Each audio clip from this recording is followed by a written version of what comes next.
All right, guys, how's it going? There's an article being published by Born Again Joyce in the Times called Misfiring Núñez, Ailing Salah, Arne Slot already has Liverpool issues. I'm going to take a look at something in this article in particular that I want to highlight. I'm very tired, so I apologise if I struggle more than I usually struggle explaining things. A couple of weeks ago, but I don't know, 2 or 3, I don't even know when it was, right? I'm sure I uploaded a video on here saying, is this a dig at Jurgen Klopp? It was an article by Joyce, and it sounded like it was a dig at Jurgen. And because, right, Joyce, I call him Born Again Joyce, right? Because since Edwards has come back, Michael Edwards, he's become born again. In other words, tweet, like not tweeting as in on social media, I mean tweet, you know what I mean, right? And a bit like Pedro the Parrot in Portugal with Ruben Amorim. So he became born again. We were seeing more of him. See what I mean? I'm tired. More of him.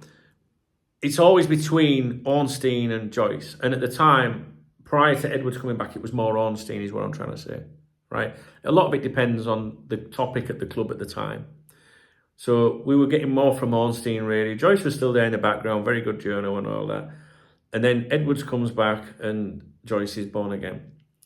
And there was I can't remember what it was, but there was some kind of dig in one of his articles. I was like, is that a fucking dig at Klopp? I think it might have been to do with injured players or something like that. Like the next manager needs to be capable of, we need someone that doesn't have so many injured players and players that are available more often and stuff like that, right?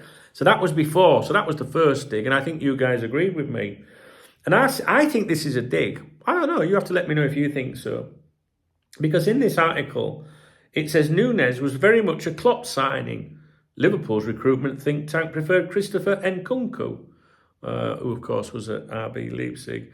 And the manager spoke about how it is his responsibility to provide the player with the confidence to perform. In other words, hang on a minute, Klopp, wanted him. Not anybody here. Everybody else here, they didn't want him. Really, it wasn't their idea. They wanted Nkunku, right? And also, he hasn't delivered, has he? And the manager spoke about how it's his responsibility to provide the player with the confidence to perform. So if he's not performing, he hasn't got the confidence, then the manager is failing. I find that's a dig, a double dig, really, to be honest with you, right? And some people might suggest that is, again, Michael Edwards sticking the boot in, because there's a suggestion, rumours, it's not me making these claims, this is what, I only say what people, saying or whatever, that Edwards might have left the club because of an issue over authority and Klopp pulling rank and shit like that, do you know what I mean? And then Edwards, when he was coming back, or the possibility of him coming back, we heard all that, he wants control of this, is he going to get control? In other words, I'm not coming back there and going through that shit again, right? So, and then he comes back. And, some people think that Edwards coming back is one of the reasons that's contributed to Klopp leaving. Like, fuck that, I'm out, you know what I mean? Especially after that shite with Bellingham. And there's some, all rumours, don't know, guys, not stating it as fact. You make your own decisions, but this is what people say, right? They could be completely wrong, but this is what people say. And it was pointed out on the stream today. Someone said that it's within 2 weeks of Edwards being officially confirmed that things went down with the team. I don't know if that's true about the dates. You'll have to look at them. I can't be asked, to be honest with you. But you just don't know what the working environment's like within the club now. You just don't know. Do you know what I mean? Anyway, so that was what Joyce had to say again. I really think it's a dig. Please, if I'm just, I don't know, I'm not sitting here with a foil hat on trying to find fucking things. You know what I mean? Now, then, an article by Chris Bascom in The Telegraph. Bascom isn't a journalist that I pay attention to. He used to do back in the day. Not anymore. He's in that group, in my opinion. But it's nevertheless, someone came on the stream today and said, did you see the hit piece by Chris Bascom? And I was like, no, I don't read what he says. But anyway, here's the article. Mohamed Salah can spearhead Liverpool's new era, but the jury is out on Darwin Núñez. And there is, let me see. When Klopp leaves this summer, Núñez loses his biggest ally. Incoming FSG football supremo Michael Edwards and sporting director Richard Hughes are entitled to look coldly upon the Uruguayan's contribution, knowing he was not signed on their watch. Suspicions have long circulated that had Edwards not left in the summer of 2022, there would have been a robust internal debate as to whether so much should have been invested in a striker who looked like a work in progress from his first training session. Núñez has much to prove, blah, blah, blah. Salah has absolutely nothing to prove 2 years on. The same cannot be said of Núñez, which you might agree with. You know, like Núñez gets on my tits, to be honest with you. I don't know where we stand with it. There's part of me that thinks, you know, yeah, I don't know. I don't think anyone, we'd take a loss on him, so what's the point of getting rid of him? But that's how I think at the minute. And maybe with Salah gone, maybe, you know, if he went, then maybe he would be different. I don't know. It's irrelevant. The point is, we're seeing two articles there that, well, the one by Bascom isn't really very helpful because it's one thing us talking amongst ourselves about, you know, Núñez.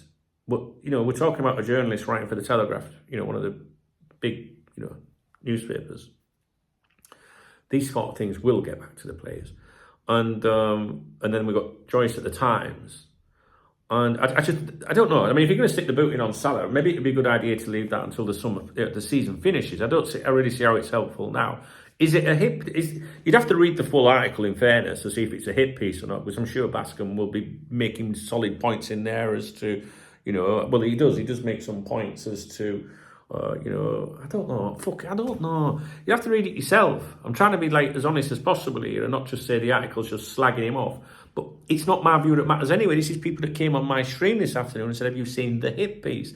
They think it's a hit piece on Núñez, and some people think that this is also criticism of Jurgen Klopp in that article saying he would lose his biggest ally, would Núñez, because Klopp signed him, and also we go back to Joyce, who is, some people would say is 1,000,000% connected to Edwards, and he's saying, you know, people in the club didn't want to, you know, they had someone else, but Jurgen pulled rank and went for him. You see all this shit that's going on in the background, and then we wonder, you know, we come, what's changed? What's happened at the club? Why is there a sudden change? Is it because Jurgen's announced he's leaving? Why is he fucking leaving anyway? That came as a bit of a fucking shock, didn't it? All them changes and that.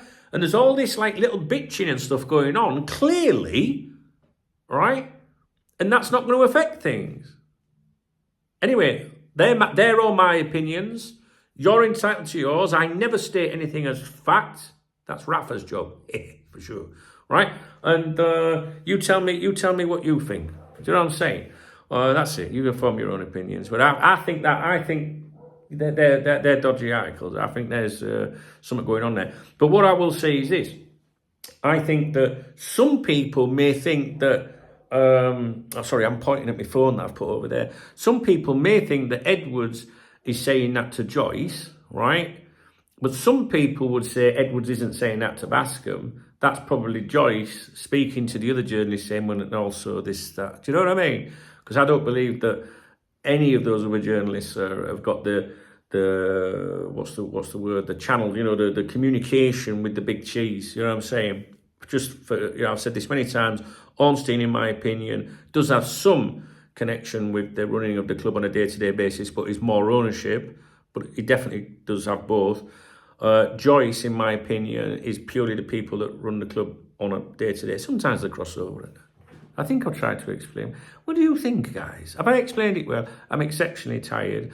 And I did the stream earlier and I said, look, I've got so many videos I want to do for you. I'm going to do them tomorrow. And then I thought to myself, no, I need to get them out tonight. So I'm trying to like squeeze them all in tonight for you, really. Although there is one that I'm going to leave till tomorrow because I'm knackered. I think I've covered everything. The important ones. I think I'm gonna have to watch them all back now and see what they say. I may actually made a list of what I was going to talk to you about tomorrow. Yeah, done that. Yeah, I got sent just a transfer thing, a bit of transfer gossip, if you like, via, well, just I got it sent privately to me. And I am going to touch on that tomorrow. So, you know, maybe someone will talk about it before then, I don't know. All right, I'm done in. I'm off. I'm going for my tea. It's not even late. It's only 7 o'clock. Don't know, it just feels like a long day. We did a stream this afternoon. Might do a stream tonight, but judging by the way I feel right now, probably won't. I hope I've explained it. I'm sorry if I've let you down. If that's it for today, we'll regroup in the morning, all being well, for the morning briefing, and we'll take it from there. But obviously I will spring into action tonight if Ornstein or Joyce have got anything to say this evening. I wouldn't listen to any of the others, guys, to be honest with you. All right, speak to you. Well, Fabrizio Romano, Mo Salah! We'll listen to him as well, don't we? Just for shits and giggles. Right? He's not exactly Fabrizio Knows-It-All-io, though, is he? We've got our own Fab, you know what I'm saying? Right, if you appreciate the video, if you managed to fucking understand anything I've said in it, please thumbs up the video. Please leave me a comment. If you want to buy me a coffee or a beer, hit the super thanks button. Please read the video description. Join my newsletter. There's nothing really going out on it at the minute, but it will do the minute this shit's wrapped up. That's how Cop Talk started in the 1990s. Before it was a website, was the newsletter. Please, you can join the chat room if you want as well. The link is in the video description. We'd love you in there. You can just sit at home on a night time and fucking chat away with us all. Mute notifications though if you do. And there's also my social media for Cop Talk and my personal shit as well. Do you know what I mean? Instagram and Twitter and all that. All right, guys, take it easy, man. Speak tomorrow.